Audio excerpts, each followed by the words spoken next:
Link to Feed's delivery route feature can be used in 4 easy steps. Step 1. Create profile. Create a profile for the household in Link to Feed. Step 2. Create route. Assign clients to a delivery route list, which shows their name, address, and important details about their delivery, like notes.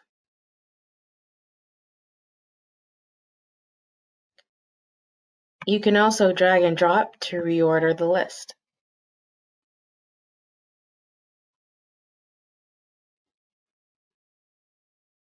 Step 3. Download list. Download the list, print, and provide to the driver.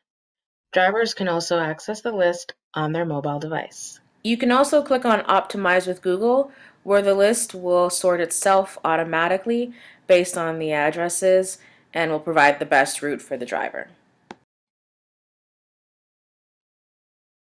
Step 4.